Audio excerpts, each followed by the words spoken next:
Oui, vous êtes directeur, c'est ça? Non, mais je vais rester debout, t'inquiétez pas, j'ai l'habitude.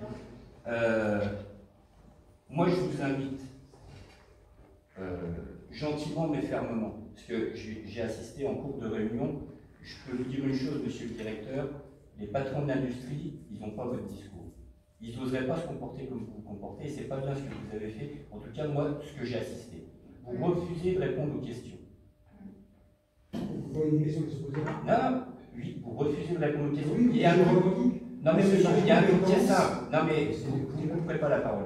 Écoutez ce que j'ai à vous dire, et c'est eux le dialogue, c'est pas avec moi. Mais moi, j'ai quelque chose quand même à vous dire. Vous devez donner les moyens. Alors moi, que vous ayez une délibération, une convention, je m'en fiche. Le camarade, il doit avoir les moyens d'assumer son mandat. C'est la loi.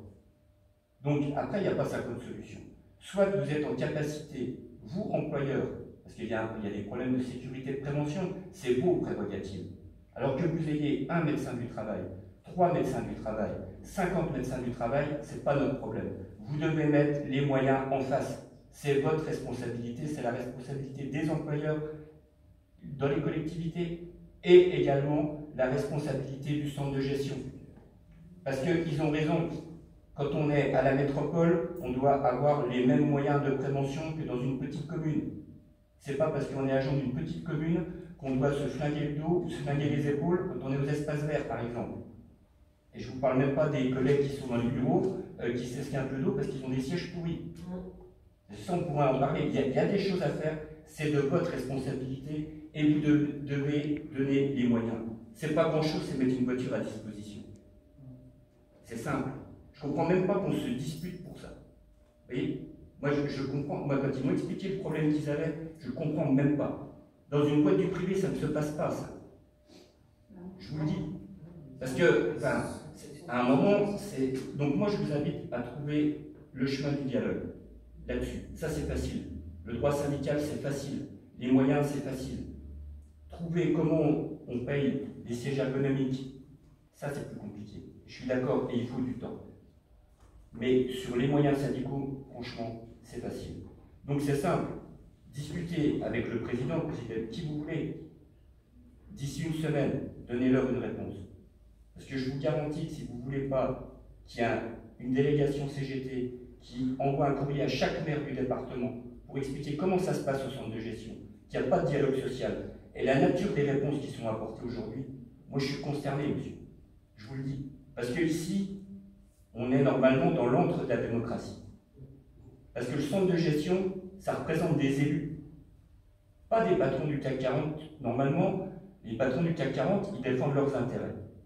C'est comme ça dans le système. Ici, on est censé défendre l'intérêt général parce que ce sont des élus, élus démocratiquement.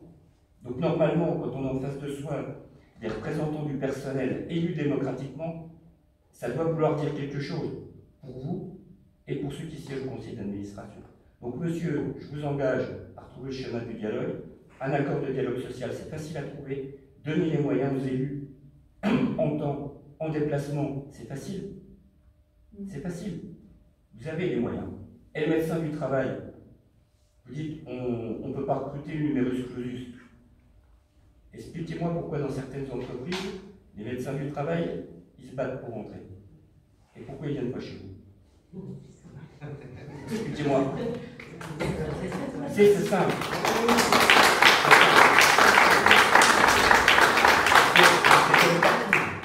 C'est comme partout. Il y a, j'ai horreur du mot là, mais je vais l'utiliser. Il y a une pénurie de main-d'œuvre organisée, vous avez raison, le numerus clausus, là-dessus, vous avez raison. Vous voulez des médecins? Payez-les. Vous voulez des agents? Payez-les. C'est simple, c'est partout comme ça.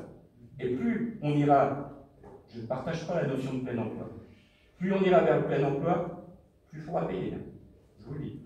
Donc, retrouvez le chemin du dialogue, monsieur, franchement, il y a plein de choses faciles à régler. Il y a d'autres, c'est compliqué. Il y a d'autres, il y aura des conflits, c'est normal. Vous êtes employeur, on représente les agents. C'est normal. Ça ne peut pas toujours bien se passer.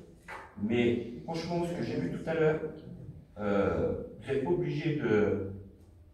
Allez, je vais le dire comme ça, d'être méprisant. Parce que c'est un petit peu méprisant, des fois, les réponses que vous dites. Voilà, je vous le dis. Donc, c'est pas comme ça qu'on a un dialogue constructif. Nous, ce qu'on souhaite, c'est remplir la mission pourquoi les agents les ont élus, parce que moi je ne suis pas de la fonction publique, ils ont été élus pour quelque chose, et largement élus aux dernières élections. Donc à un moment, ça doit vouloir dire quelque chose, et la démocratie, ici, ça doit dire quelque chose. Voilà. Donc, ça veut dire